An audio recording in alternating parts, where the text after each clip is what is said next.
Hello. Hope everybody's doing well. If you've got this link, you are likely either in a seminar that was recently put on where we went over this content, or you weren't at the seminar and somebody wanted you to see it. My name is Jimmy Aloria. I'm the CEO of Victory Team Building Group. I'm also the CEO and owner of 3A Automotive and Diesel in Phoenix, Arizona.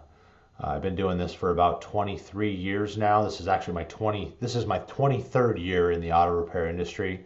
I was born into the business. My dad started 3A when I was about a month after I was born. So I've been around this a long time. I haven't always wanted to be in the industry. When I was younger, I wanted to play professional hockey, and I played that for a while and until I blew my knee out, and I've pretty much been in the auto repair industry ever since that happened. This particular seminar is for executives. It's for the leadership of the shop of any. It really applies to any business, any organization. But this is particularly for your managers, your service manager, your shop foreman might be one of the people that would watch this. Definitely the shop owner or the shop manager. So anybody who's running people, anybody who's got junior employees underneath them, this is really valuable data on how to issue orders and how to actually solve problems so that they stay solved. Business is a dynamic thing. It's not ever static. It's never stationary. It's always evolving and moving. Things change, things slip out, and so we're constantly having to, keep the business there. And an executive is there to make sure that the organization is fulfilling its purposes and also getting the staff to do their portion of the production.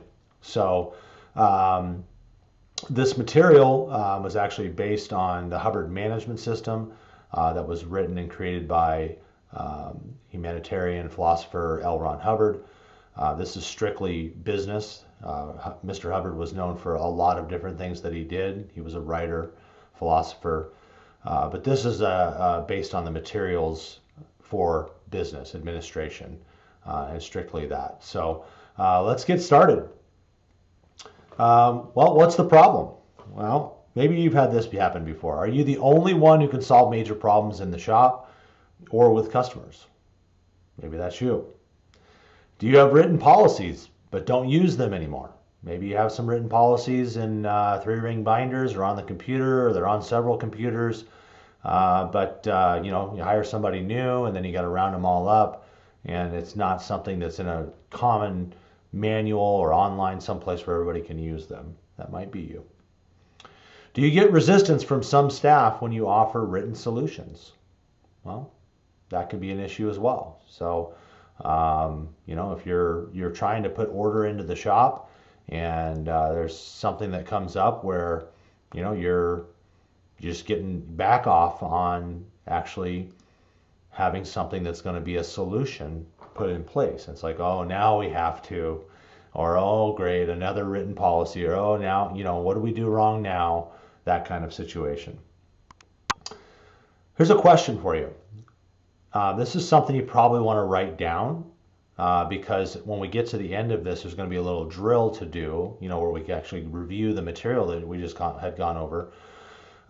Write down what kinds of problems never seem to get solved in your shop. You can go ahead and pause this if you're watching it with somebody. You guys can take a few minutes to just talk about the problems that never seem to get resolved in your shop, or there's something that you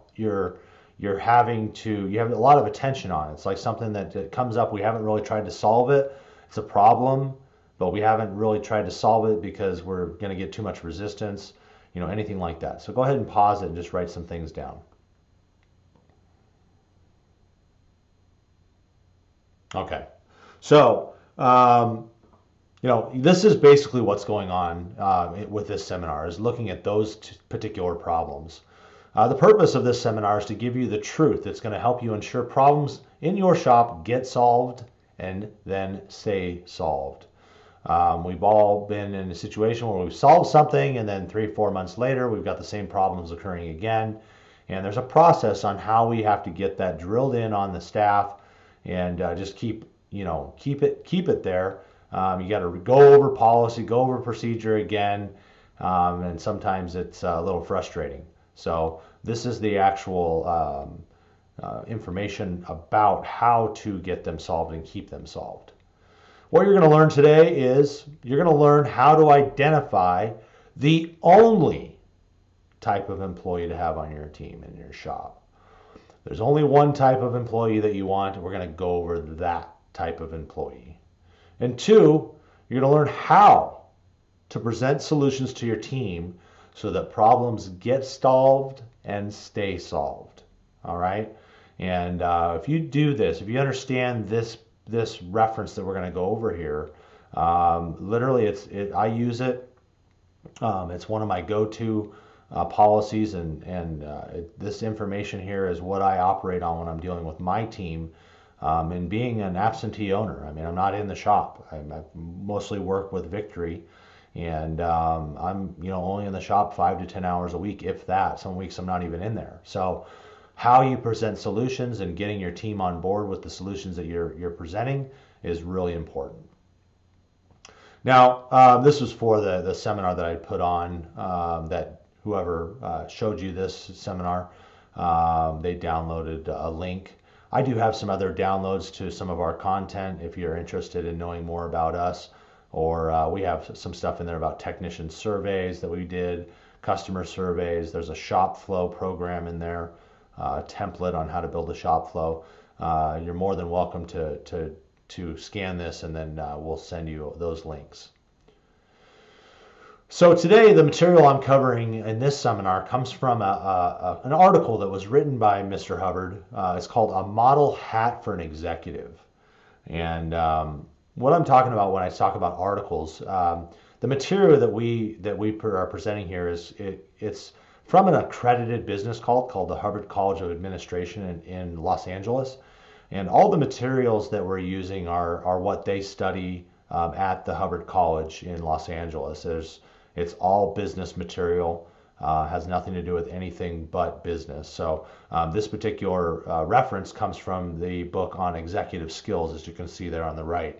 I just wanted to give you guys a little bit of information about what we're delivering here. It's strictly business, and Hubbard College is an accredited business college, meaning that people go there to get a bachelor's degree in business, so business administration degree. So that's where this material comes from.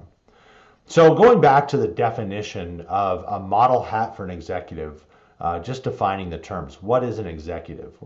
An executive is a person who manages or directs other people in an organization. And it comes from medieval Latin, executere, from exequa, okay, to carry out. So I don't speak Latin, so it's hard for me to say that. But in essence, the origin, the derivation of the word comes from to carry something out. So an executive gets others to get things done. They manage people. And this is a coined term, a hat. A hat is the title, duties, and work of a post or job in an organization. It is taken from the fact that in many professions, the type of hat worn is the badge of the job, such as a train conductor's hat, a chef's hat, fireman's hat, policeman's hat, anything where, that was the indication of what the person was doing. So it's just a coined term, and didn't want anybody to have a misunderstanding of what the hat is. So a model hat for an executive.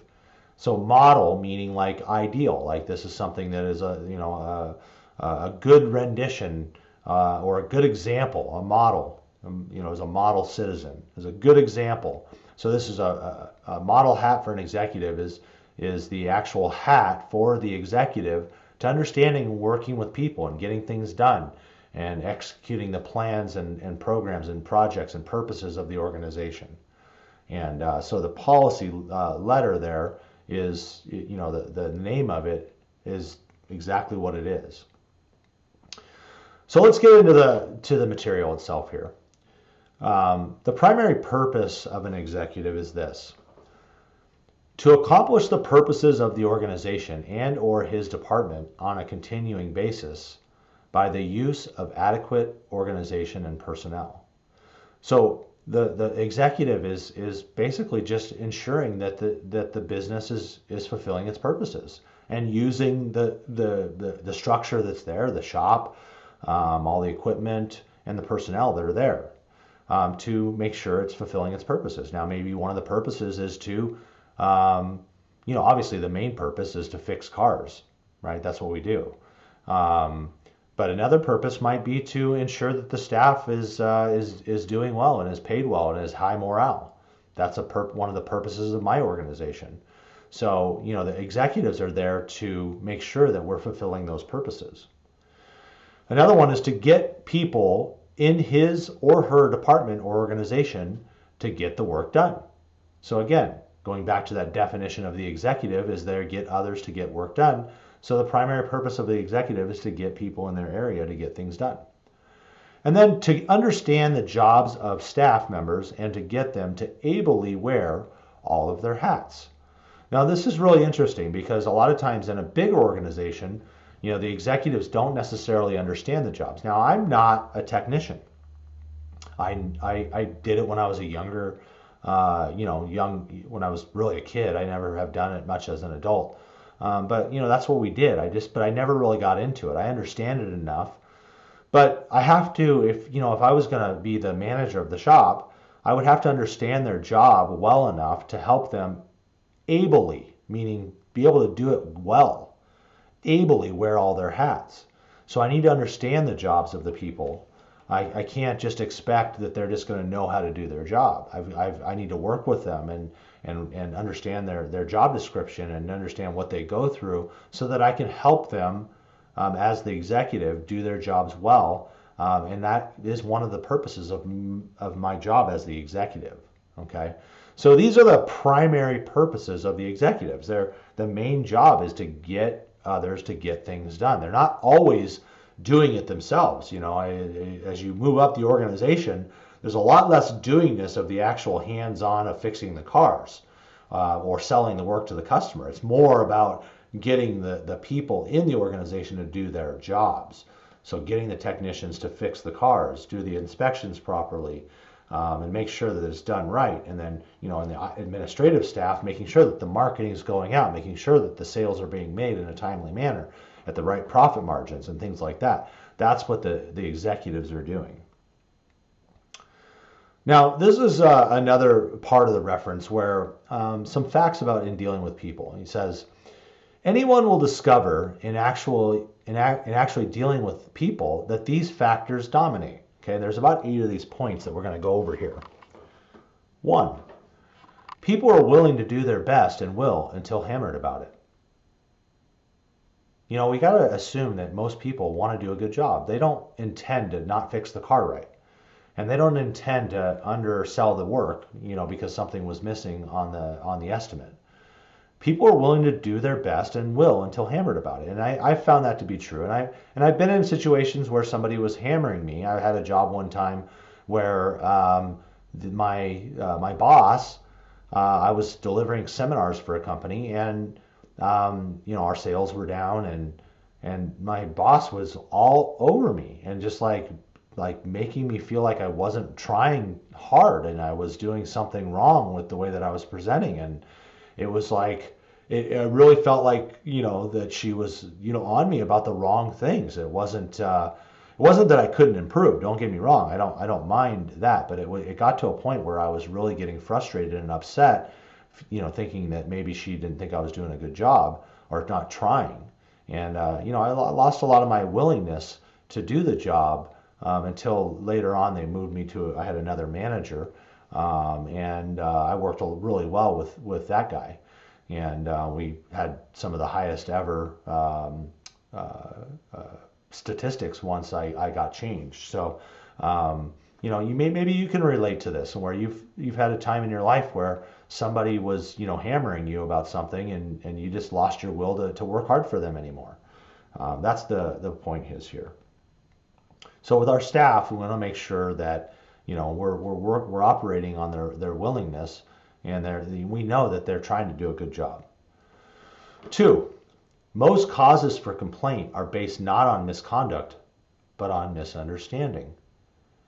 So if we have a situation where a technician, is misdiagnosing a car and we're complaining about it, or the customer's complaining about it, we have to understand that the technician, if they fall into the category of personnel that we're going to talk about later, if they're a good, hardworking person, they're not trying to misdiagnose the car.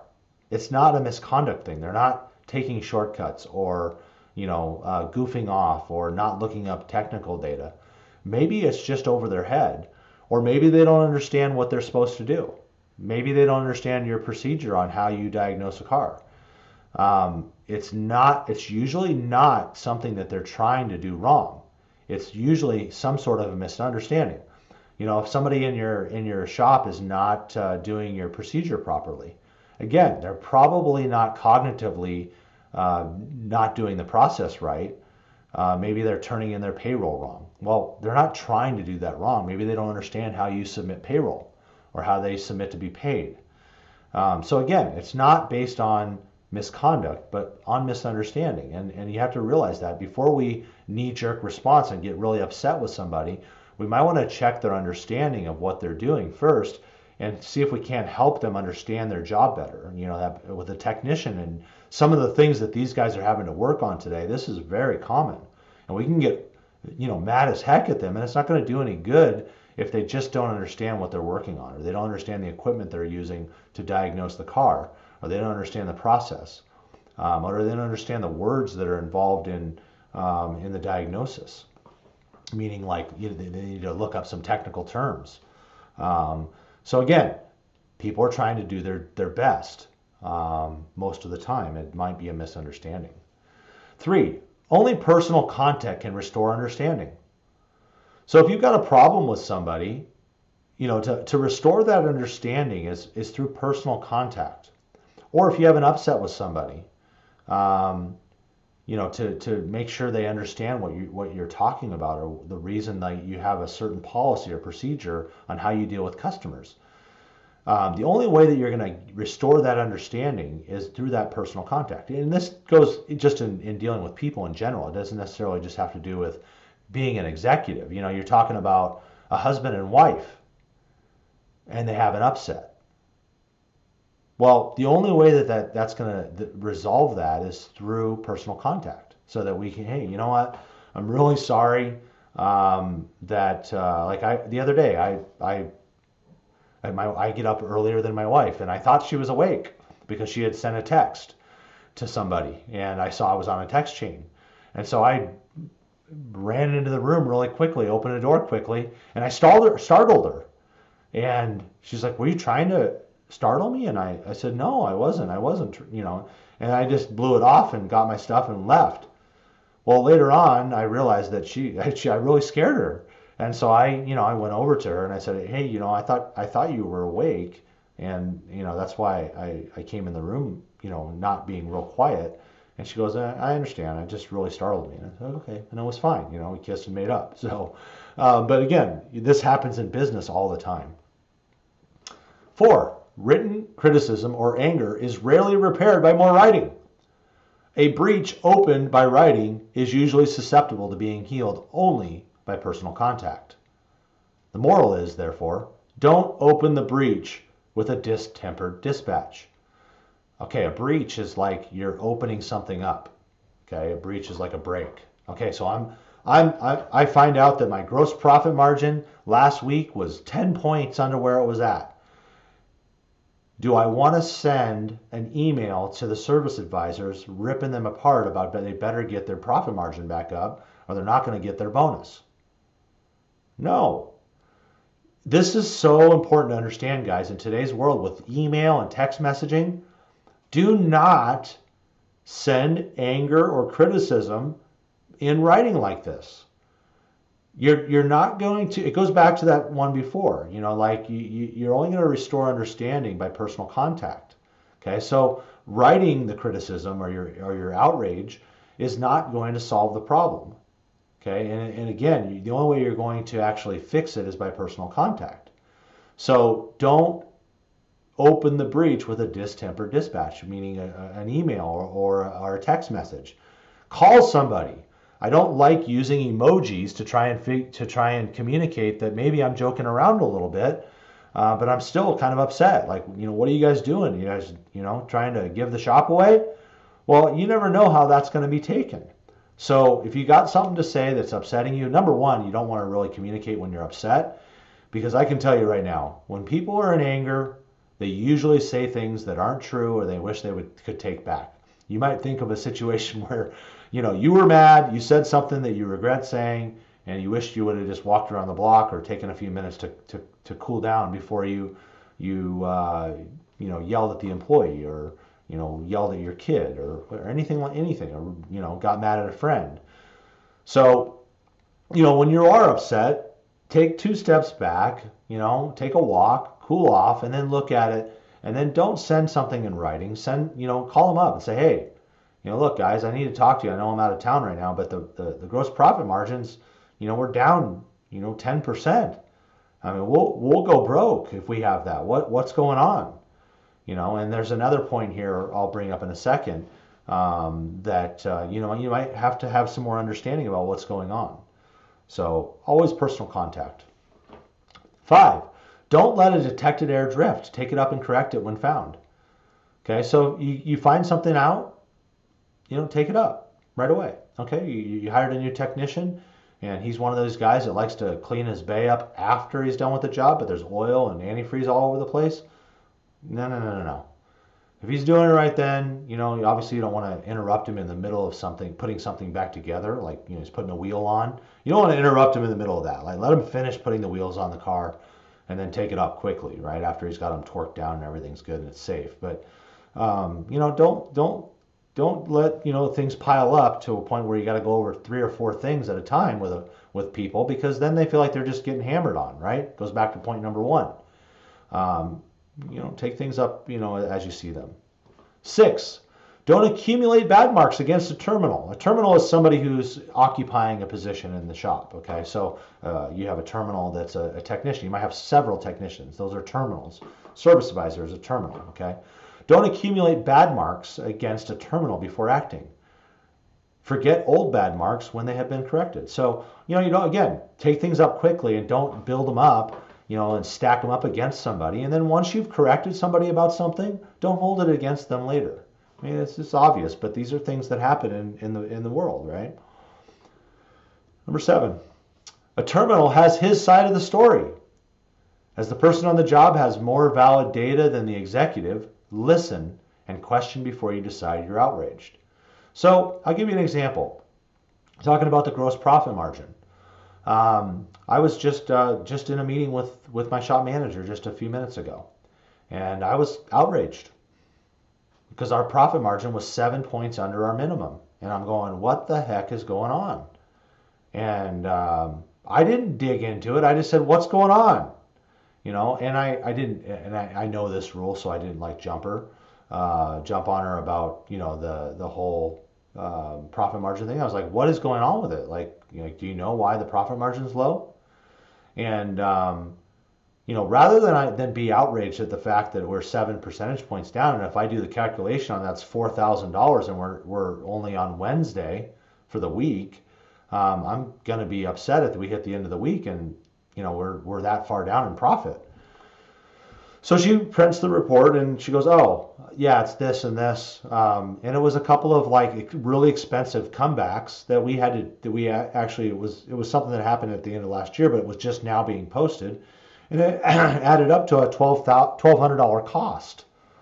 So, that's a lot of money right there. It was just a direct cost. We didn't collect any money on it, but it was something that, she had asked me about when to post it. And I told her to go ahead and post it this week. So I hadn't remembered that we had done that. And then in looking, she actually found one that there was a part that we were charged for that was actually a warranty part, and that we're not going to end up paying anything for. So there was some profit there. So she knew what was going on, and I spent the time to let her figure out what the problem was. And when we added up the other stuff, it actually came out. It's just fine. So before you get outraged about a situation, go and talk with the people who are in the trenches and the boots on the ground and find out what's going on before you decide that you're upset about a situation. Especially in this business with, all the problems that we're dealing with these cars. I mean, there's all kinds of stuff. You get into the situation where the car's been to 3 different shops and the service advisor did not figure that out at check-in. And it's like, gosh, the customer says this check engine light's on and it just came on, but we've got, 4 different codes in here and looks like somebody was tampering with the wiring. So we call the customer and find out that, yeah, before he took it to the last shop, him and his brother were messing around with it and they were doing some testing there. We got a hornet's nest here. Well, we're not going to really be upset with the customer right now. We've got a customer who knows what we're dealing with. We're going to have to sell some more diag time and before we're upset that we haven't solved this problem yet. 8, the only capital an executive has is the willingness to work. Preserve it. No person can be driven to labor, as every slave society has found out. They always lose when a man is whipped. They always lose. When a man is whipped, that work he then does still stems from his willingness alone. Anger made it smaller. Okay, so this point is really important to understand that, going back to your staff, look, 80% of the population are good people. They come to work, they want to do a good job, they're honest, they're ethical. They are willing, okay? There's 20% of the population that are just crazy. They're nuts. Look, don't get hung up on these people who are a little bit crazy. It's, we can spend a lifetime being upset when we're around the wrong people. People are willing to do their job, and an executive has to understand that. Your staff is willing to do a good job. Treat them like that. Realize that. And, dig to the bottom and help them, and realize that no matter what, when they're there doing their job, it's their willingness that you're capitalizing on. That is what you're operating with as an executive, is that their willingness to help. And if you get mad at them, it's only going to make that willingness smaller. So those are 8 points in dealing with people. Okay, and what I like about these points is it really validates,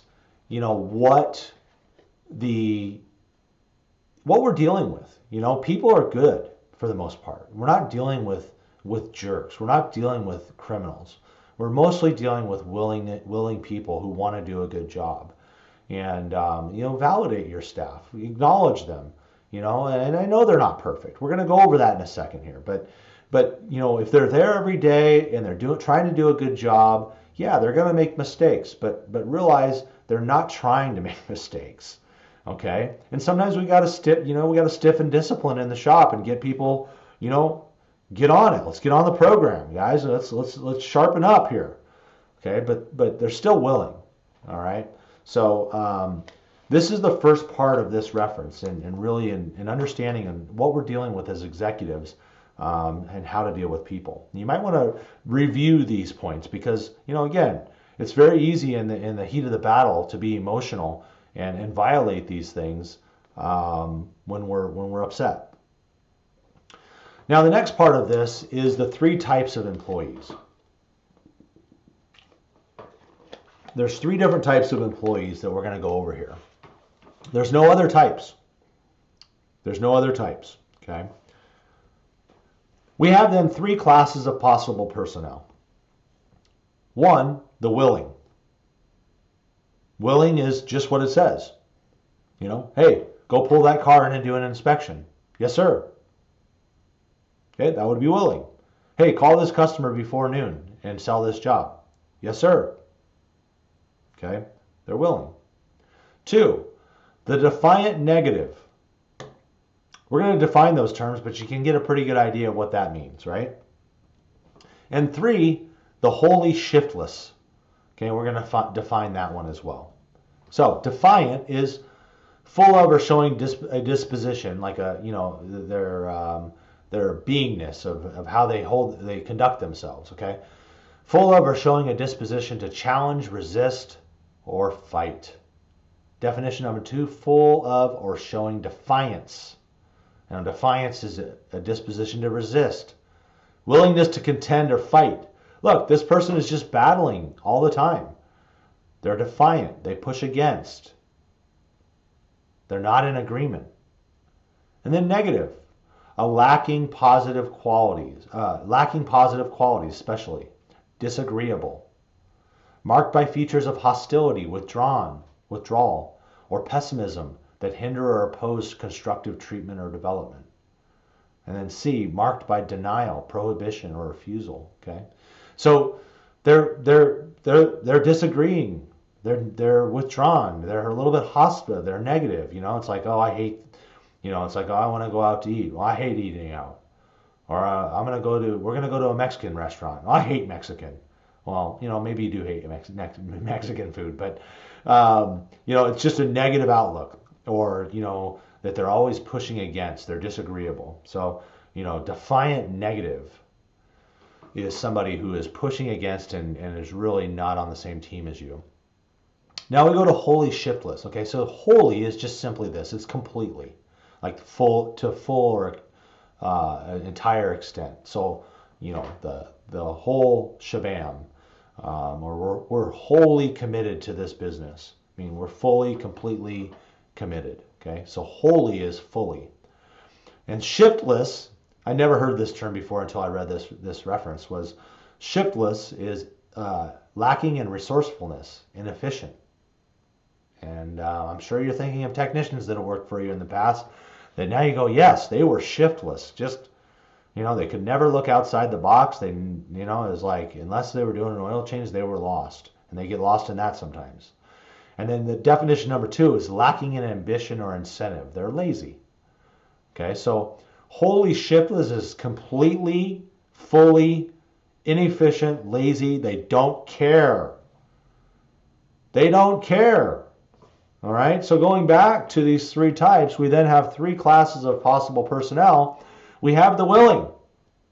Yes, exactly.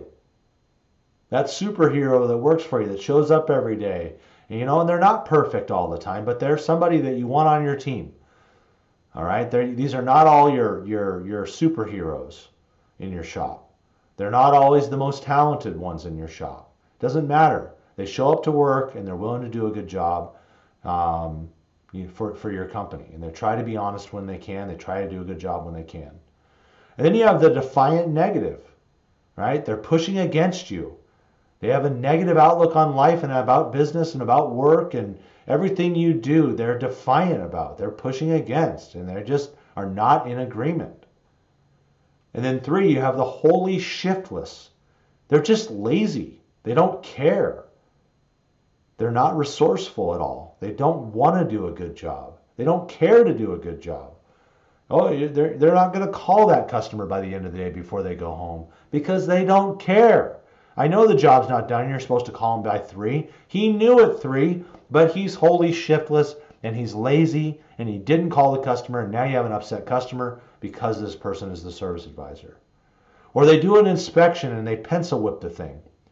And they just don't want to spend the time to actually give the shop and the customer a good picture of what's going on with the vehicle. So they're just kind of going through the inspection, going through the motions, and not really finding any future work or any safety issues. They're just doing the minimal because they don't care. That's wholly shiftless. Okay?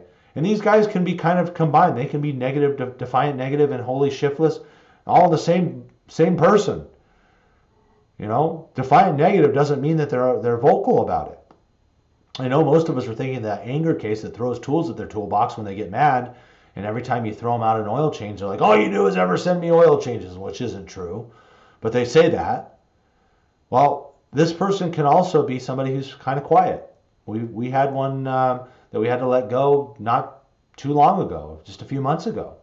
And the person just, was a fairly new employee. They seemed like the nicest person in the world. Really. I mean, you talk to them and you go, God, this person's such a nice person, really smart. And the manager would say, hey, I want you to call this customer. Call the customer and give them an update of what's going on. We can't get this part in by the end of the day, so the job's not going to be done. And then That's at like before lunch, and then 4 in the afternoon, they still haven't called them. That's somebody who's defiant negative. Or they could be holy shift, but I think in that situation it was defiant negative. To handle these, we have the following classes of action only and none in between. An authentic case of white is white and black is black. Okay, there's only these ways of handling these situations. Okay, class 1 above, handle them as outlined here with understanding, intelligence, helpfulness, courage, and compassion. That's your willing. Okay, handle them with care, handle them with understanding, handle them with intelligence, helpfulness, courage, and compassion. Look, we're happy to have willing people. They're not going to always be the brightest one. They're not going to always be the most, well-spoken one. They're not going to be the most outgoing. Okay? So we got to handle them with care. Classes 2 and 3 above are non-employable. Why burden the staff or economics of the organization with them? Get rid of them. Don't hire them. They're non-employable. And that's the only way that you handle these two. The willing is what we want. Class 2 and 3 are non-employable. They're just going to cause trouble in your shop. The willing include the overbearing, the meek, the swift, the slow, the efficient. The meek. Meek is kind of like, shy or quiet, kind of reserved, okay? So I'm going to read that again. The willing include the overbearing, the meek, the swift, the slow, the efficient, the worried. Threats and punishing regulations do not help them, only hurt the innocent with the guilty. Okay, so willing are not just the perfect employee, okay? Sometimes they're overbearing, like, they're going to take care of their customers and they're going to be, really protective of their customers, or they're going to be really protective of what particular parts they put on the car. They want OE parts for this type of car, and they want this only order this type of part from Worldpac. I want this brand of brake shoes or brake pads. They're a little bit overbearing. They're kind of a pain in the rear sometimes. Okay, it's okay. Sometimes people are quiet. Sometimes people are quick. They're slow. The efficient, and sometimes people have a little bit of anxiety, but it doesn't mean they're not willing. All right? More punishing of these kinds, hammering these people down is not going to help them. You're only hurting them with the treatment that you would give the unwilling.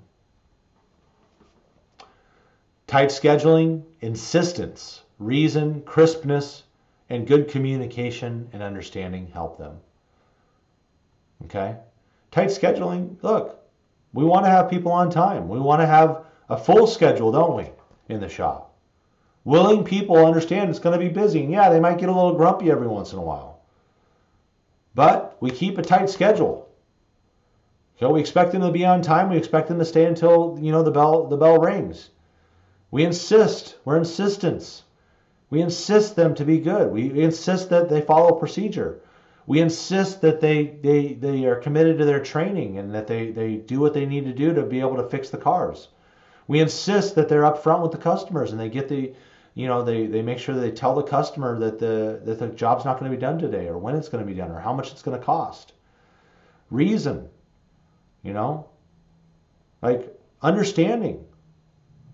Be reasonable with them, and not the bad reasonable where we're compromising our integrity, but understanding what's going on in their lives, that they show up late and it's because they ran into traffic, and they never are late, but they ran into traffic that day, or they woke up late.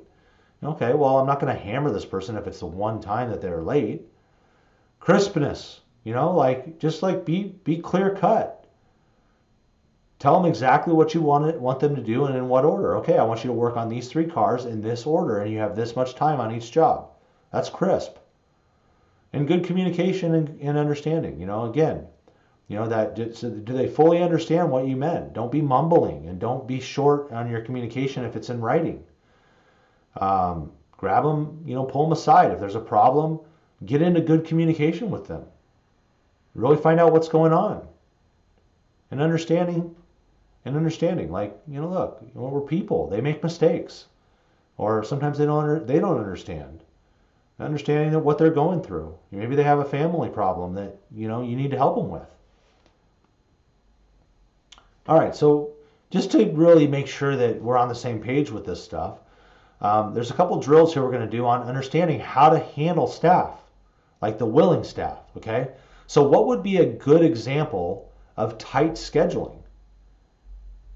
So go ahead and pause this and look all over the shop. It's not just about the schedule, it's about your rules in the shop and how you're dispatching work and maybe what their lunch break, things like that. So go ahead and hit pause and what's a good example of tight scheduling? Okay, you got that? All right, now what's a poor example of tight scheduling? What's a poor example of tight scheduling? So write down some examples of a poor example of tight scheduling. Like, all right, well, the guys kind of come in whenever they want. That would be a poor example of tight scheduling. Or you give a technician 3 jobs and you let them choose which one they do first. Well, that would be a poor example of tight scheduling. So go ahead and pause this and write down some examples or discuss a couple examples of a poor example of tight scheduling. Good. All right. Now, what would be a good example of reason? Now, reason is like think, understand, form judgments by a process of logic, like being logical, okay? So what would be a good example of reason? Go ahead and hit pause and write down or discuss a good example of reason with your staff. All right. Welcome back. What would be a poor example of reason? For example, like somebody shows up late. They're not late, barely ever. Not everybody's never late, but they're barely ever late. And then you got a manager that says something snide to them like, "Oh, banker's hours today, I guess." And it's not somebody who jokes around, or who knows what just happened and why they were late. So what would be a poor example of reason? Go ahead and hit the pause button and write down a couple examples of that. Good. Now, what would be a good example of good communication? Go ahead and pause and write down a couple examples of a good example of good communication.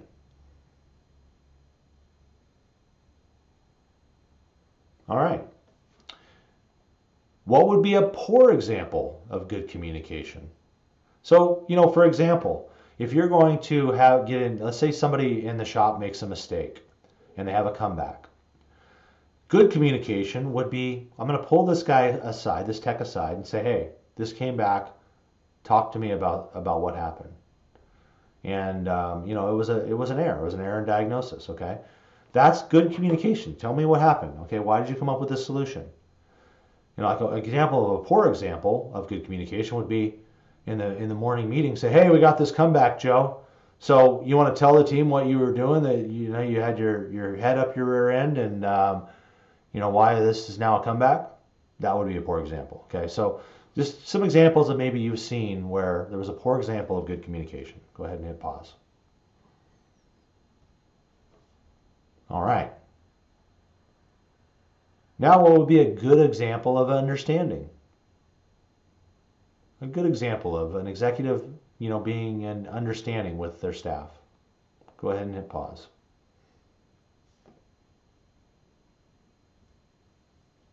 All right. What would be a poor example of understanding? Somebody comes into the office and says, "Hey, boss, I'm lost. I don't know. I'm not finding any problems with this car. I can't figure out why this check engine light's on." And they rip into them and make a snide joke.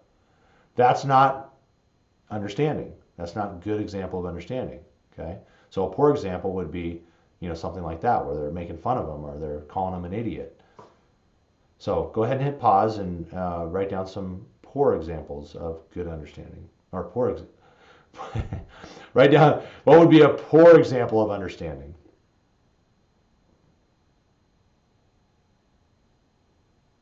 All right. Good. So I hope those, working those out in those examples helps understand, a little bit better of how to handle the willing personnel and how not to handle the willing personnel. So, if you still don't have it, you can go back through there and just really think through it and look at how you've handled people in the past, where you've done it right and you've done it wrong. Because we've all made mistakes. Okay. But there's only one way to handle the willing. All right. Let's continue with the reference. The unwilling are bait only for the unemployment bureau. Leave a post, like a service advisor post, that's where somebody's occupying, or a technician post or a bookkeeper post. Okay? Leave a post vacant rather than hire them. You'll wish you had. Now I know that we can all think of an example of we hired that warm body because we needed somebody, and man, we knew it was going to turn out bad, and it surely did. Okay? There's always those indicators when you hire somebody you know you shouldn't, and man, I'll tell you what, it is a disaster. And it could come in a lot of different forms. I hired a service advisor one time. Everything seemed right about him, but there was just something quirky and weird, and I couldn't explain it, and I knew I shouldn't hire him, but I did it anyway, and man, it turned out to be a disaster. Okay, so leave the position blank, and have the staff step up to the plate until you find the right person. Don't hire that unwilling person. Now, this is really important here. Don't confuse a clash of personalities, independence, and lack of subservience with unwillingness to do. Some very high class bastards can do some high class jobs. Look, we're in an industry where there's a lot of good talent.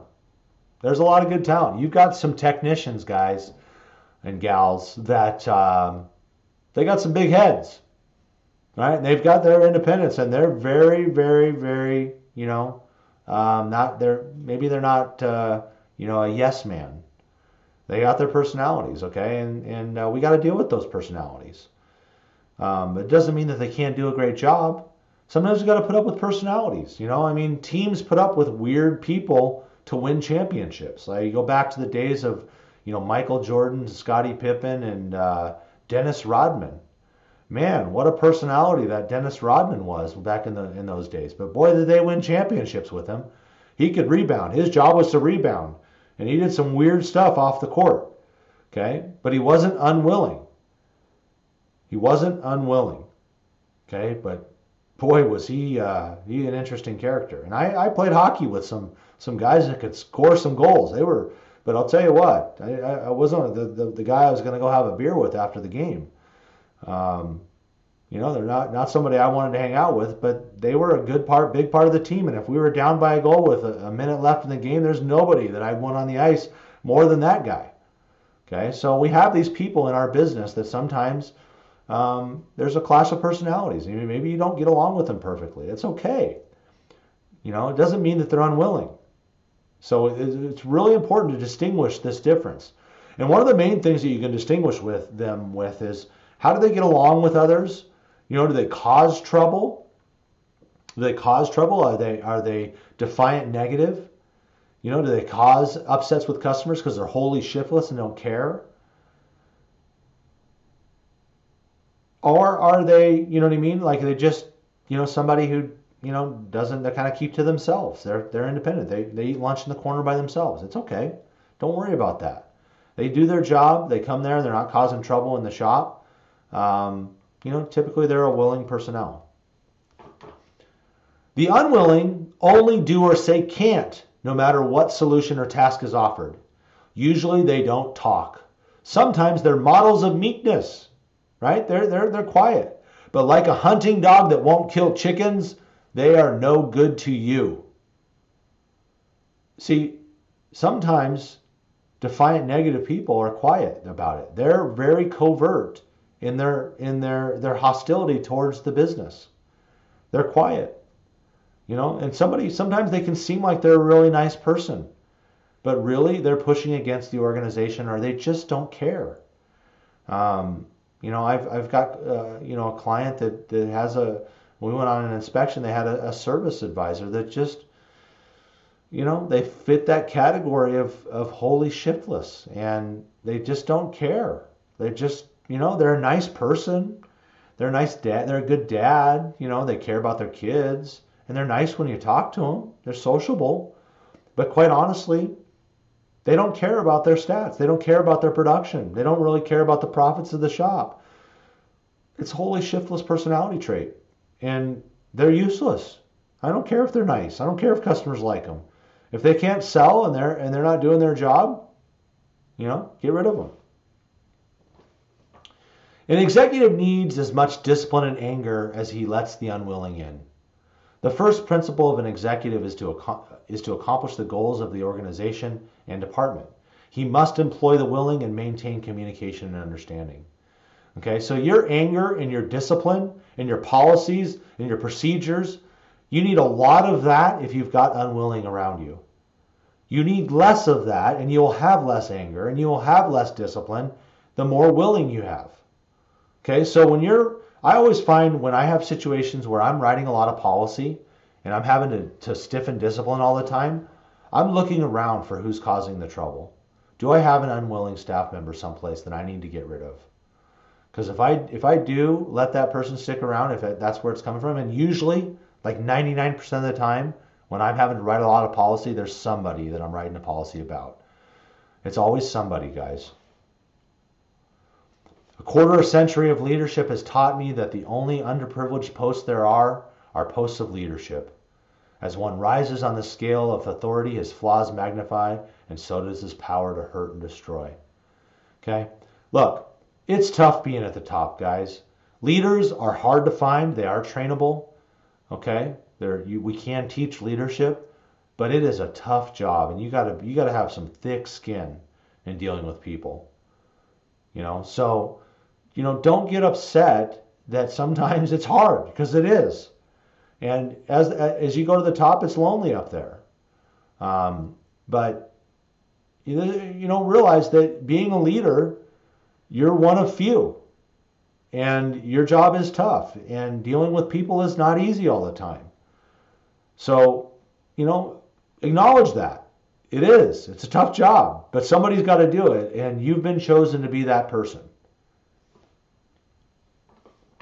It would take an archangel to be a perfect executive. Isn't that the truth? Despite the trying nature of an executive post, it yet must be filled with understanding, intelligence, helpfulness, courage, and compassion. And those are the characteristics of an executive, guys. Okay?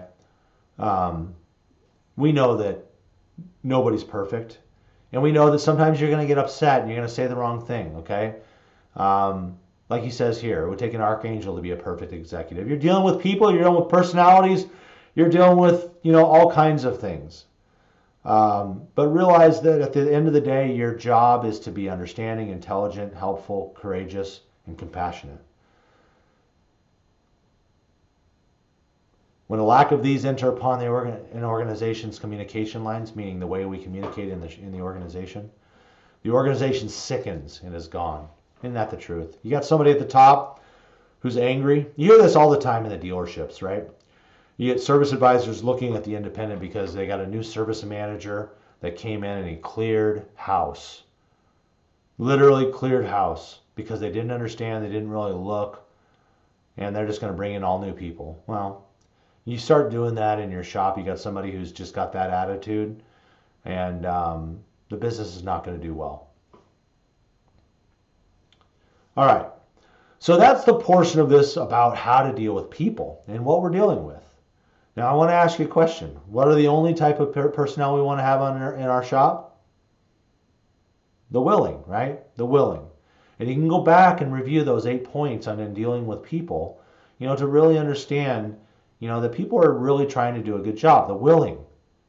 Those 8 points at the beginning were dealing with the willing, not the defiant negative and not the wholly shiftless. If they don't fall into those categories, that's who they are. They're unwilling. We need to get rid of them. So now we get to the whole essence and purpose of this particular seminar. And that is, how do we solve problems and keep them solved? Well, number one, we got to have willing staff, because all bets are off if you don't have willing staff. Period. You got wholly shiftless, you got defiant negative in your ranks, all bets are off that this next instruction will work. You have willing, this is how it works every single time. One, have a definite, clear-cut, and correct estimate of the situation. All right, we've got a problem. You need to dig in there, get your hands dirty, interview the people that are on the ground, find out what's going on so that you really understand what is going to solve the problem. Look, going back to that profit number, if I had a long-term profit situation, and I mean long-term, I mean like a couple weeks, I'm going to go in and find out what's going on. I'm going to look at what kind of marketing are we doing. Are we sending out cheap oil changes, which we don't? But maybe we send out too many oil change reminders as compared to the unsold work. Or maybe my customer service rep is just calling oil changes and nobody's calling any unsold work to get them in the door. You never know. So I'm going to go in there and find out, why is my profit margin low? What kind of jobs are being sold? Is it a misunderstanding situation, or is somebody messing with the estimates and lowering our prices, or not selling enough time on the jobs? And then the technicians are coming back and they're getting more time, but we didn't sell that time. So you want to go in and really find out what's going on with the situation by looking, talking, inspecting, and make sure that you understand it. Two, make a precise, properly communicative statement in writing of exactly what you want done. This, when it's coming from the owners, typically is going to be policy or procedures. If it's coming from management, it might be, in issuing the policy, but, really most policies coming from the top. But no matter what, when you're handling a problem, you got to put it in writing and make sure it's exactly what you want done, step by step. This is what we're going to do. So if I was handling, maybe the profit policy, okay, well, I've written profit policies. I've got several of them on how to build out profitable invoices. They came from situations like this, so that they can look through and what do they do before they call a customer. They've got to check the profit margin. They've got to make sure that we're at certain numbers before we call the customer.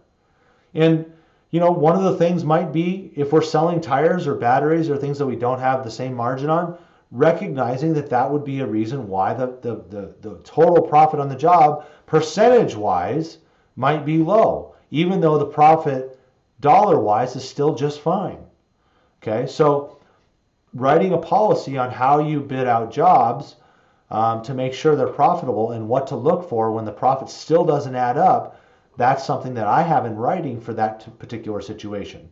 So whatever it is the situation that you're trying to handle, make sure you have a precise, properly communicated statement in writing of exactly what you want done. Okay. Now, step number 3 is very complicated. Reissue 2. All right, you've got this in writing, you're going to reissue it. If you've already got a policy that is going to handle that situation that you have up above, you're reissuing that policy that you wrote, or that procedure that you wrote, or that training that you did. Reissue it. Okay, there's something missing. Now again, we're using communication and understanding, right? We're not doing it in an antagonistic way. We might tell them, well, we're going to send it to them by email, but go over it with them personally. All right, so you do that, and it solves it for a little while, and then a couple months later, the same problem is happening again. Step number 4 is reissue 2. Look, you've already figured out what the problem was. You had a clear-cut and correct estimate of the situation. You wrote the proper policy, and it's proven to work in the past. And now a couple months later, it's slipping out again, so the profit's down. All right, we got a new service writer on post. They've only had that policy issued to them one time when they were doing their training. But you're going to reissue it to everybody because you want to make sure it's in. Reissue 2. Go over it with them again. Make sure they understand it again. Have them sign it again. Drill them on it. Ask them questions about it. Make sure they fully understand it. And then if it doesn't work and a couple months later or a week later, it still doesn't work, reissue 2. Look, you've already got a solution that works. You know it works. If it's not working, there are no other steps. How many times do you reissue? Well, you're not going to, it may not be 3, it may be 5, it may be 1. I don't know. If you get to a point where you've reissued so much where you're blue in the face and it's not working, you might have somebody who's unwilling on your staff, on your team.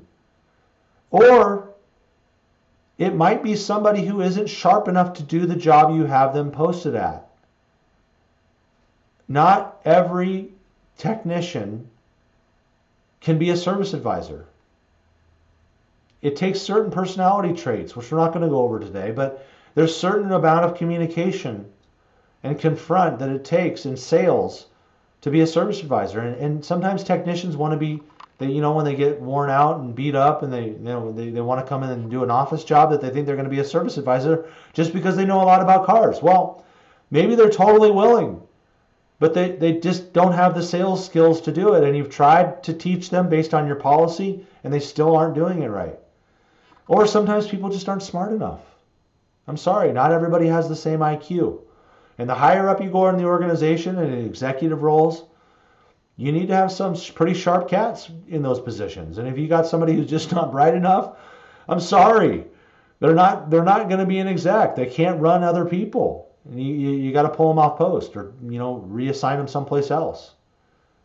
If you're constantly running into a brick wall with this and you're starting to think that you're the problem, look for the unwilling personnel. Look for the unwilling. I had a great question the other day in the seminar.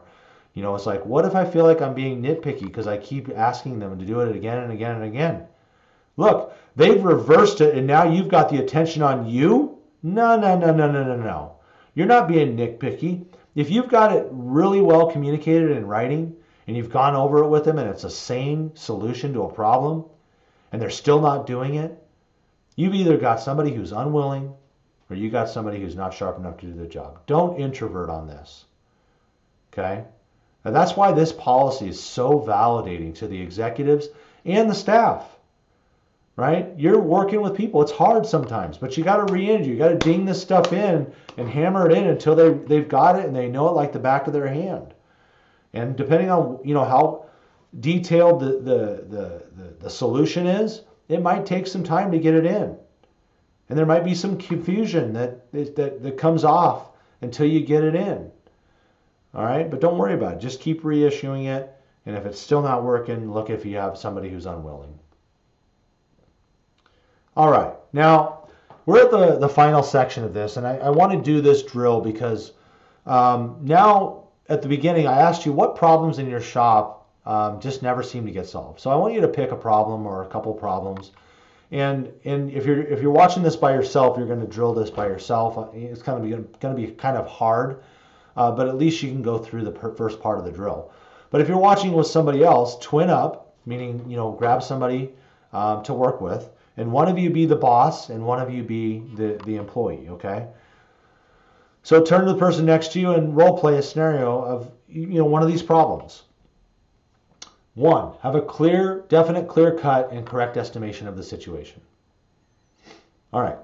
So you've got a problem. Figure out what's going on. 2, make a precise, properly communicative statement in writing of exactly what you want done. That could be just an order. Here's what I want you to do with this customer. Here's the problem. Here's what I want you to do with these types of customers. Here's what I want you to do with these types of customers that come in and say, can you install these parts that I bought at Rock Auto? Okay? We got lots of customers coming in because Rock Auto is doing a lot of advertising and we're in a neighborhood that people do it themselves. All right, here's how you do it, right? So here's what I want you to say. And you work that out, okay? 3, reissue 2. So now role play. Act like the person didn't do it right and you're going to have to tell them again how to deal with whatever the situation is. Reissue 2, reissue 2. Okay? And just drill this because you're going to have to do this, guys. You're writing policy that works. You're not writing insane policy that doesn't work. You're writing procedures that work. You've proven they can work. If you can't prove that they work, then you've got the wrong solution. So don't get hung up on you need to rewrite your procedures or your policies if they've worked in the past. Look at reissuing the policy until they get it. And if they don't get it and they keep doing it wrong, they may not have the right type of person. Okay? So go ahead and hit pause and work that out.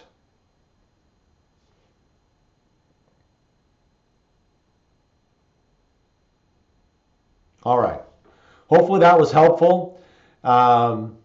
So if you do this properly, this is how the executive solves problems. So the questions I have for you now is, what's the only type of employee we want in the shop?